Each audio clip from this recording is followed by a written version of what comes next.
I was watching the Game Awards 2024 and a trailer came on screen and I knew instantly that that looked like Okami. And of course, it was the announcement of the sequel of Okami. But I've never played Okami. I used to judge Okami by the looks of it, thinking it was just an artsy-fartsy type of game that I would never play. I was very wrong about Okami because I've now played it. I have rolled credits in Okami, and in today's video, I want to talk all about this game. So with that all being said, what is up guys, Jen here, hope you're all doing well. Welcome back to the channel. As always, got your covered timestamps down below, so if you want to skip to a certain section, feel free to do so. All I ask is you to support the channel and hit the like button, and if you want to stick around for some more content, then please consider hitting that subscribe button. So let's dive straight into the world of Okami.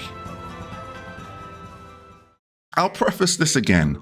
I judged Okami. I thought it was an artsy-fartsy type of game that I would never cross paths with, but I was pretty wrong about that fact. And this is such a game with so many levels and creativity to it, and I just can't wait to get stuck in with my experience. So let's dive into the story of Okami, and I think it's only natural to read the synopsis of the box art to set the scene. God, hero, hunter, savior. You possess the power of a god, but face the world in a form of the wolf. You have the power to create and destroy, faced with your greatest challenge to restore order and beauty to a world laid barren by evil. You must overcome the odds against you. And that is pretty much setting the scene for Okami. This combines Japanese mythology along with folklore to tell such a beautiful story, and I wasn't expecting to just be immersed in this world and the story that Okami was telling.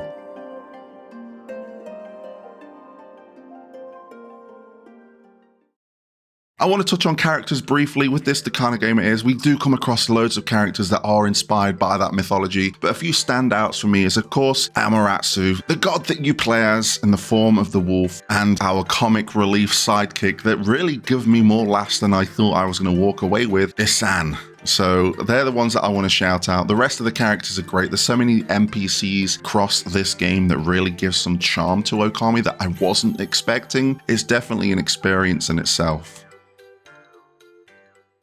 So let's move on to the gameplay of Okami, and this is where I was really surprised. Now first, what surprised me was the length of the game. This went on quite a bit, but at the same time, it never outstayed its welcome. The pacing was fantastic for me when I was playing Okami. Now, the way Okami feels, I got a bit of everything. I got my classic platforming. Like, I grew up with the PlayStation 1, playing Crash Bandicoot and Spyro, these platforming games with collectible aspects, and this was all in there. I had to use my mind with the abilities that I got across the way to maybe go back to an area to get some other collectibles, or I had to get over to a platform, but what do I need to use? Do I need to use my brush strokes, or can I just do it with simple platforming? Unlocking the double jump unlocked even more potential. There was so many crammed in here, and I loved the love it showed towards platformers.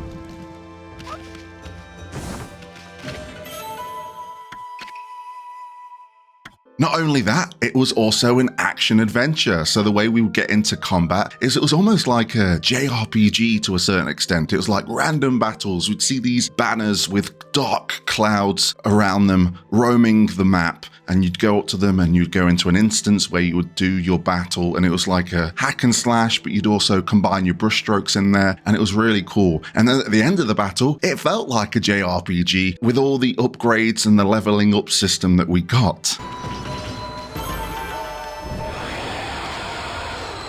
All in all, I was so surprised with what was crammed in here, and it combined these aspects that I love individually so damn well. Now, the exploration, this at its heart is a beautiful looking game. Yes, it's shell shaded, but it does it so well. It weaves in all of it so nicely. It was such a pleasure just traversing this world. There was so much to do. You could go straight for the main quest and just get it done as soon as possible, or you could get distracted, and it was just a pleasure to be distracted in this world in Okami.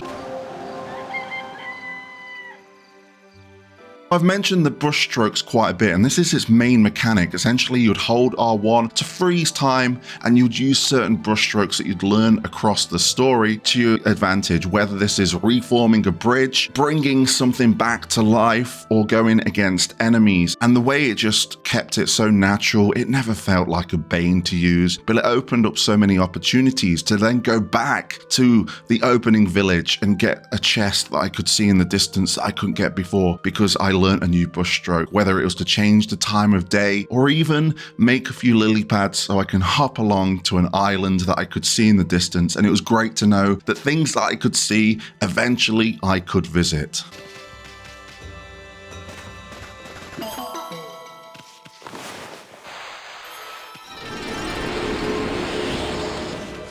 There's treasures everywhere, caves to explore. You could go underground, and there were so many secrets to uncover. I probably didn't explore them all. I didn't do all of the side content it had to offer, but what I did dive into and get my teeth stuck into, I thoroughly enjoyed. I mentioned the NPCs ever so briefly when we were talking about the characters, but the NPCs, this is how we get our side quests. They add more lore to the world of Okami, and even one of them introduced me to the mini game of fishing. The brushstrokes come into play once again, and we can use it to catch the fish and add it to a collectible list. And as soon as I see the collectible list, I'm like, I've got to catch all of the fish.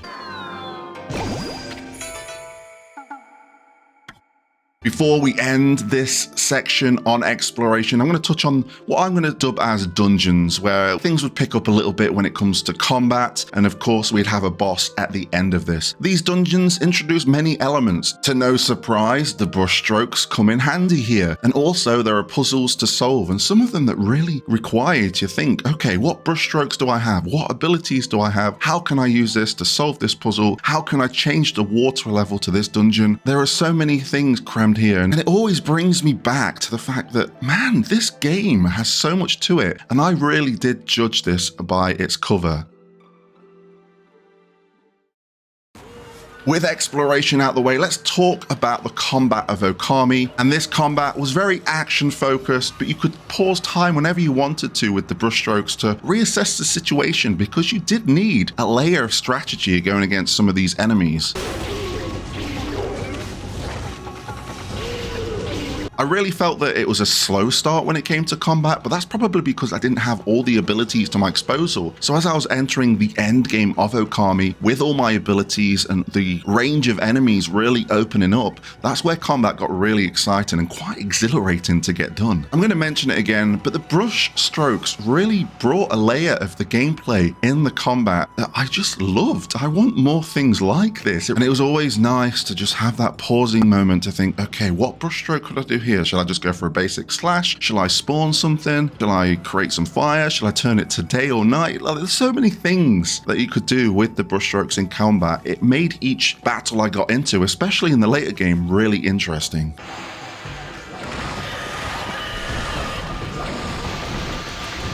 And then we have the bosses of Okami, and these are just fantastic. It usually requires you to use the brushstroke you learnt around that section of the game to really learn to use it at its best. And I like the way they did that. They were slowly teaching you these nice mechanics that will come in handy in these boss fights. Like, you've just learned this brushstroke. This is how you probably would best used it. And then eventually when I got to the final boss, without spoiling it, you need to use all the brushstrokes you've learned across the way. And that final boss fight I loved so much.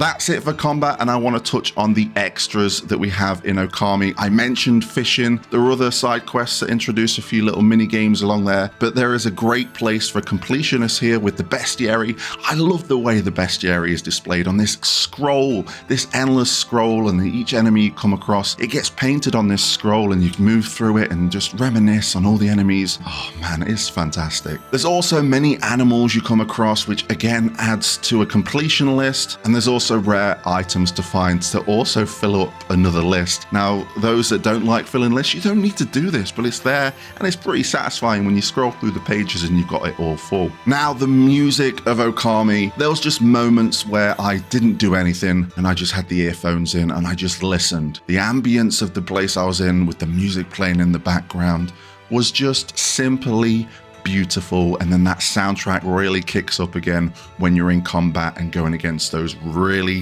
fantastic bosses.